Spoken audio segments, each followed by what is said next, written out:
Hello and welcome to the Mindful Men podcast, a show inspiring men to be mindful about their lives. Each week, we'll dive into a range of topics that matter to men and hear from everyday people doing extraordinary things. So if you love the show, please give it a 5-star rating and share it with your mates. Now, before we get into this week's episode, please note that some of the content may trigger you. And if this happens, please reach out to your support networks. It's really important.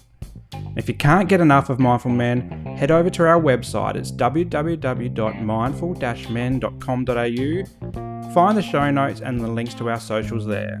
But for now, sit back, relax, and let's get mindful. G'day guys, and welcome to another episode of the Mindful Men podcast. I'm your host, Simon Rinnie, and today I'm getting mindful about the internal discourses or stories that we tell ourselves. And in particular, I'm getting mindful about those negative ones that hold us back and shining a light on those, but then also shining a light on ways that we can reframe those negative stories into more positive ones. And once we get into that positive mindset, anything's possible. We can be well, we can grow, we can overcome challenges, you name it, we can do it. And this episode came about from me listening to another podcast called Why Do I Feel This Way by Kate DeRouge. And if you're wondering where you might know that name, Kate was one of the winners of Australian Idol way back when the show first started. I think she was one of the first few seasons, the winner of Australian Idol. It's around that same time Big Brother jumped onto the screen and all of a sudden Australia was opened up to reality TV, and we haven't looked back since. And I remember seeing Kate win that season of Australian Idol because I was one of the millions that watched the show. But outside of that, didn't really know much about her and didn't really hear much about her after that first year or so outside of Australian Idol. And so when this podcast came up on my feed, I thought, I've heard of Kate before, I might give this a listen. And I'm glad I did because it was such an intriguing listen. Story of her life before fame and then becoming famous as I think an 18-year-old or so. But then her story of addiction, recovery, rehab, addiction, recovery, rehab, and the cycle that went through and the impact that had on her and her family and friends and her jobs and you name it, her life basically. And during the podcast, she said something along the lines of, when we're struggling with our mental health or addiction or something like that, it's really important to do a fact check on what we're telling ourselves, those internal negative stories, and work out if they're true or not. And then often the case, they're not true. And from there, we can actually reframe them into more positive ones and start to move forward in life. And this really jumped out to me because as someone who has struggled with mental health conditions for a long part of my life, negative internal discourses have really ruled the roost in my brain. They've told me that I'm not good enough, or I can't do this, or I can't do that, or I shouldn't do this, or I shouldn't do that. And this is the case for so many people that I work with as well. And even though I'm a therapist and I know better, I know how to change these things, these negative discourses into positive ones, I haven't always been a therapist. And so this is a new skill that I'm developing over the last couple of years. And even though I support people day in and day out to reframe their negative thoughts as well, I still experience this challenge of having negative thoughts in my life and then getting stuck in the rut based on what these negative thoughts are telling me. So I'll give you a few examples of things that have been happening recently. So as a therapist, I get a lot of imposter syndrome. And my brain will tell me I don't have enough tools to be a good therapist. I have lots of clients come in from all diverse walks of life, and I'm always worrying, do I have enough skills to support them?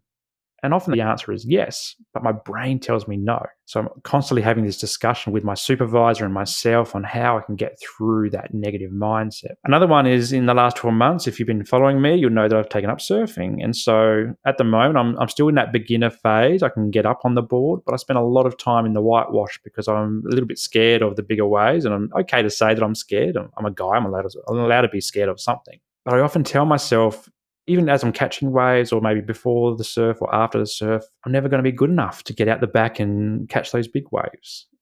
And I don't like that because I really love surfing and I want to get out there. And I see some of my mates out there and they're having a great time and I'm stuck in the whitewash. I know internally that's also going to take some time and I need to develop my skills, but it doesn't stop those negative thoughts from coming in. Another one that really hits home for me is I'm not a good enough husband, or I'm not a good enough dad, for example. And this one often comes up in times when I'm stressed or maybe a bit snappy or short, or maybe I've said the wrong thing or done the wrong thing or made someone in my family upset by my actions or inactions. And so the negativity goes on loop. I'm not a good enough husband, or I'm not a good enough dad. And the last one I'll highlight is for the podcast. Is like I've been doing the podcast for over 2 years and had lots of episodes, lots of guests come on. But I fall into that trap of comparing myself to other podcasters and seeing them getting up the rankings. And so I'll often say, I'm not a good enough podcast, or this isn't a good enough podcast. But on a little side note here, and this has happened in the last week, the week that I'm recording, and if you go through my social media feed, you'll see what I'm talking about. Something's actually changed, and we actually managed to get the podcast into 2 top 100 categories on Apple Podcasts in Australia. So education and self-improvement, I think it was, which actually helped me flip that discourse and go, you know what? I am a good enough podcaster. This is a good enough podcast. The stories that we tell are good enough because they're showing up in the rankings. It's the first time they've ever been in the top 100 in one category, let alone 2. So really excited. And on a side note, thank you to everybody who's throwing in 5-star reviews. Keep it coming. Please, after you listen to this episode, do the same so we can keep climbing. But I digress, and I'll get back to the episode at large. So these are some examples of negative discourses that have been coming up in my head. And I guess I wanted to highlight that for a couple of reasons. One, I'm human. I'm not a superhuman, even though I've got the podcast and I have a voice that goes all over the world. I'm human.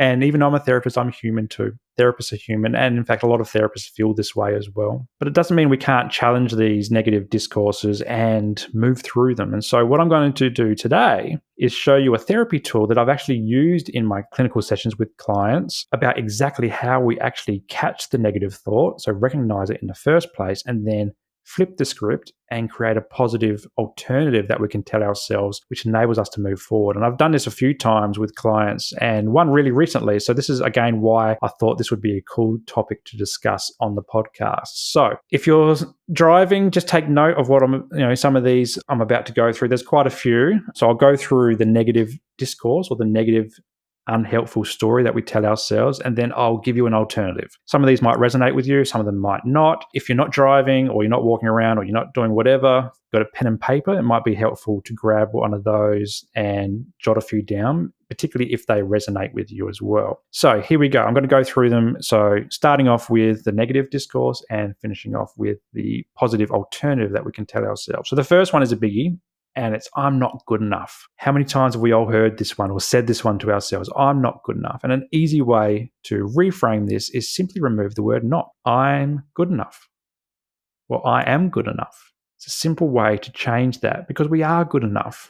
We can look ourselves in the mirror and say, I'm good enough. The more we say it, the more it will stick. And then we will turn off that negative discourse that tells us that we're not good enough into one that's positive. I am good enough. So that's a great example to start with, and I'll go through the other ones a bit quicker, just so that we're not here for an hour and a half talking about negative discourses and positive discourses. Next one is, it's too hard. It's too hard to do this, it's too hard to do that, it's too hard to do something else. An easy way to reframe that is add a few more words like this and go, no matter how hard it seems or how hard it appears, I'm going to give it a go. Now, this one's a bit longer and there's a purpose behind this. I find that we can acknowledge the difficulty in a task, whether or not that's starting a podcast or starting a business or giving up alcohol or drugs or changing a relationship. So we can acknowledge it. It's a very mindfulness practice in itself. And then say what action we're going to do with it. And so in this case, it's, I'm going to give it a go. So again, no matter how hard it seems or appears, I'm going to give it a go. The next one is one that's pretty simple. I can't do it. How many times do we say I can't do it to ourselves? An easy way to reframe that is I can do it. You can do it. We can do it. It might be hard, but we can still do it. The next one is for all the parents out there or all the shift workers or all the people that work really hard jobs or do really long hours in study or whatever they do. I'm too tired. How many times have we all told ourselves I'm too tired? And again, acknowledging it, but then showing up anyway. So we go, yes, I'm tired, but I'm going to show up anyway. Or yes, I'm tired, but I'm still going to give it a go. Or yes, I'm tired, I'm still going to do it tomorrow or this afternoon or tonight. Give ourselves some time if we need to recharge, enough to give things a go. Next one is I'm too busy. How many times have we all said this? I say this a lot in my business. I'm a small business owner, so I'm a jack of all trades. I have to do the therapy, the marketing, the admin, the finances, all of the above. And often I feel like I'm too busy. I'm too busy to create a podcast episode, or I'm too busy to contact someone, or I'm too busy to do social media posts, or whatever it is. But we can reframe that and we can say, I'll find the time. Or I have been busy, but I'll move a few things around and make this a priority. Now, that might not necessarily be right now, but it could be tomorrow, similar to the last one I went through. It could be tomorrow, next week, next month. It's recognizing that, yes, we are busy, but we're going to find the time. We're committing to finding the time. So again, it's another shift from the negativity, I'm too busy, to I'm going to find the time. That's positive. Next one is I feel too scared.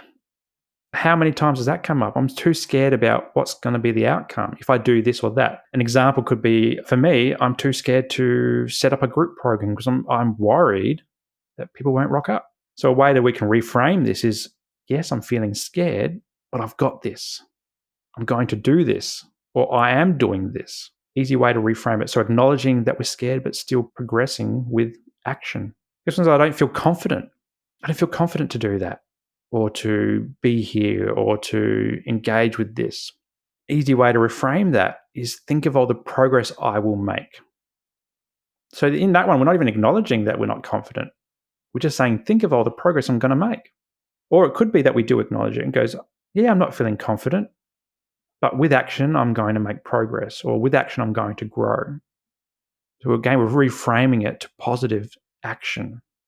The next one is a biggie, and I think it's similar to the one I feel too scared before, is I'll fail. I'll fail if I do this.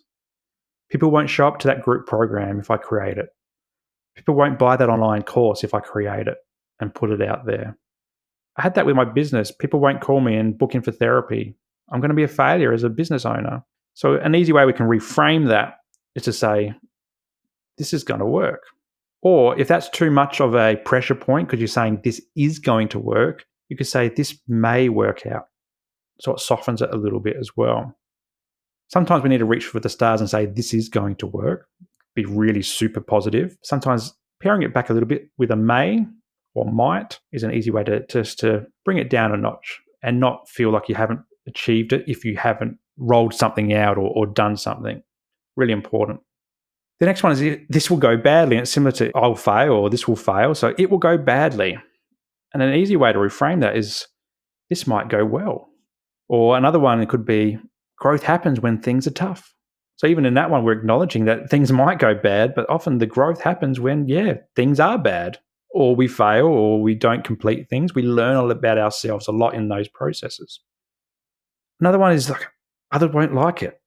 And this is a big one because we often worry about what other people think and feel and what they might think of us or experience of us or whatever. We're always worried about what other people think. I do this as well. And a way we can reframe that, so instead of saying others won't like it, we could say, I'm doing this for me. How good is that? To bring it back onto ourselves. Don't worry about what other people are thinking. Worry about what we're doing. I'm doing this for me. Or I'm doing this for my wife or my partner. Or I'm doing this for my kids.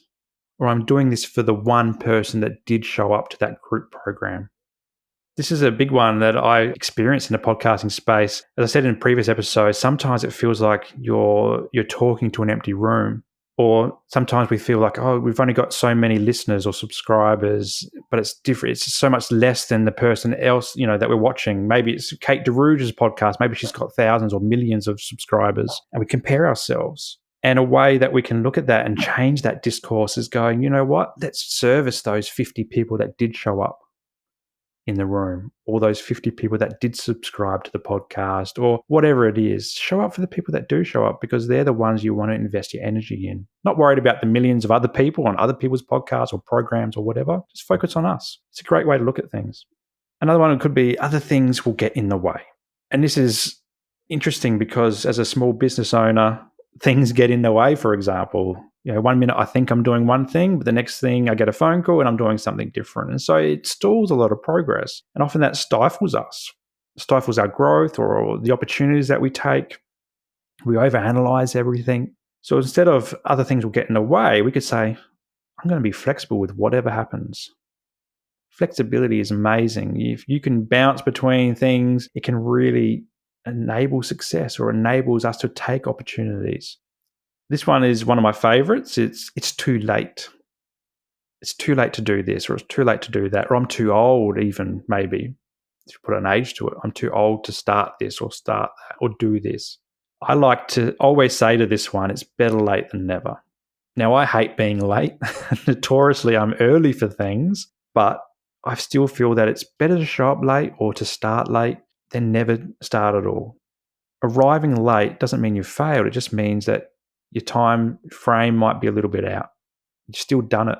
You still got there. It's like running a marathon and they've closed up the finish line before you even got there. And recognizing that, yeah, maybe the finish line's gone and everyone's gone home, the media's gone, the people clapping on the side of the road have gone, but at least you still got there. You were late, but you did it. And that's a pretty extreme case, and I don't know if anyone's actually ever experienced that. I've never experienced it, but it comes to mind. And rocking up late is okay. We need to be okay with that type of stuff. That helps us move on. The next one is too little. So maybe we're thinking about doing something, but the reward that we're expecting isn't enough to even warrant doing it in the first place. So it could be, for this group, I keep bringing up the group program because group programs are on my mind at the moment, but maybe just one person will rock up and I want 10 people to rock up. And if we get stuck in this negativity, this negative mindset of it, things being too little or not enough, then we never grow, we never try things. And in fact, we don't service that one person who did rock up, or we don't support that one person who did rock up. We always think that we need 1 million people to follow us, or 1 million people in our social circles, or whatever. We need abundance. We need lots and lots and lots. But in fact, we don't need that. We need quality, not quantity. The last one I'll talk about, because I've rambled on a whole bunch of them, and hopefully some of them are stuck out for you, is there's no point. There's no point. How many times have we said that to ourselves? There's no point doing this, or there's no point starting that. And it's reinforced by some of these other things, like there's no point, I'm too busy, or there's no point, I'm too tired, or there's no point, I can't do it, or it's too hard. A way we can reframe that is saying, what can I learn from this? So sometimes we don't know what the point is, and also until after the fact, after we've done something or achieved something or said something or engaged in something. Sometimes the point doesn't come immediately, and it comes years afterwards. That's okay. It's part of the living process. It's part of the growth. It's part of the self-development process. So there's always a point to something. It just might not be obvious when we expect it to be. So again, instead of saying there's no point, it's what can I learn from this? Or maybe we could say the point will reveal itself at some point, or the point will reveal itself when it needs to, or when it's the right time. So these are a whole list of unhelpful stories that we tell ourselves. These are often quite common ones that I talk about with guys in my therapy clinic, or people that I talk with in my networks, also ones that I've thought about myself. And as I've highlighted, it's really easy to reframe them, change them into positive ones. But it takes a bit of practice as well. Once we reframe them, we've got to tell them to ourselves. It takes 21 days or so to create a habit. So the more we tell ourselves these positive alternatives, the more we start to believe it and feel it and then live it. Now, when we do this as well, I wanted to highlight that it helps us to regain control, because when we're in the negative loop cycle, we feel like we're out of control. We feel like our brains are taking over, that, we feel like we're not good enough. We can't deal with life. This can sometimes result in things like addiction, like drowning our sorrows in beer, or taking drugs or other addictive type of behaviors, binge eating. It could be shopping, gambling, sex addiction, porn addiction, all those types of behaviors, because we want to escape the negativity. We want to escape what our brains are telling us. But once we can regain power, or once we can, should I say, reframe the negative stories into positive ones, we drain the negativity of its power.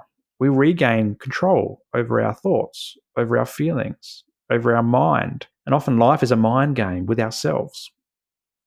And so it's a process, and it's a very simple process. We've done most of the process already. This is exactly what we're doing. So how can you do this? Well, one way you can do it is to go and see a therapist or talk to a coach. And most of us are skilled in just reframing words, or seeing things from a different perspective as well, and reframing it that way. But you also can work on this yourself. This is not something you need a degree to work on. And so if you want to do it yourself, as I said before, grab a pen and paper and do 2 columns on a page, a big line down the middle. On the left-hand side, write down the unhelpful stories that you tell yourself. And maybe you could do it in color-coded, so red for negativity, And then on the right-hand side, on the other column, you could get out a different colored pen, maybe a green. I love green because it means go, or good, or tick for me. Red means cross, or just use a black or blue pen, whatever works for you. And on the right-hand side, create a new helpful thought or helpful story that you can tell yourself. So then you give yourself the alternative.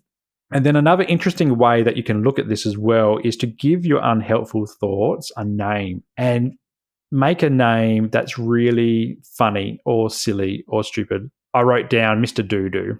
I don't know where this name come from. Call it Mr. Doo-Doo, and maybe even give it a voice. So when you hear these unhelpful stories in your mind, you can say, oh, that's Mr. Doo-Doo, and he's got a voice like this. Something like that, something really stupid.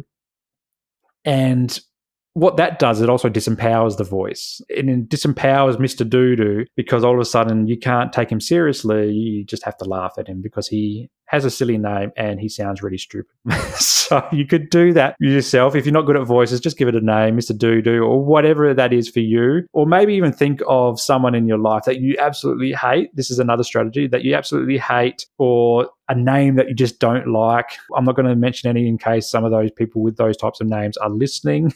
I don't want to offend you. Let's go with Mr. Doo-Doo. And so when these stories come up, give the internal voice a name, give it a funny sounding thing, and then disempower it with a beautiful, positive alternative, a reframe. And then the next part of it is just keep telling yourself these helpful stories. Repeat them. Tell them to yourself in the mirror. Tell them to yourself before you go to bed. Tell them to yourself when you wake up. Put them on your phone as a notification, these internal helpful stories that can reframe everything and make your life more positive, more happy, and full of well-being. Well, that's it. That's another episode done. Thanks so much for joining me. That's exactly what a therapy session might actually look like. We often think of therapy as being this big, scary thing, but often it's just two people having a conversation, and it could be you going through a list of all the unhelpful stories, coming up with some helpful stories, finding a name and a funny voice for those unhelpful stories, and having a bit of a chuckle at the end and going, you know what, I've got this. I've got this. That's a positive reframe in itself. I've got this. I can do this. I will do this. I am doing this. So if you like this episode, please, give the show a 5-star rating. As I said before, we finally climbed into some top 100s, which is fantastic. I couldn't do it without all your support. And I'm actually getting some really good positive feedback. So I might do some social media posts on some insights I'm getting from some of you listeners out there. If you want to connect with me, also send me a DM. Tell me what you're thinking about this episode or another episode. Maybe send me a DM or an email. My email's on the web, about some of the negative thoughts that you think about, but also how you reframe them into positive ones. I'd love to hear it. And if you do, I'm going to shout you out on a future episode and share some of that feedback. So please do that. Also, join the Mindful Men Facebook community as well. Just a reminder that that's available. That's free. Each week we talk a bit about mindfulness and we're connecting, and more guys are coming into the group every week. So that's really exciting. And it's great to see the group is growing and our community of men is growing. So before I rant and rave on too much more, thanks so much for joining me for today. Until next time, stay mindful.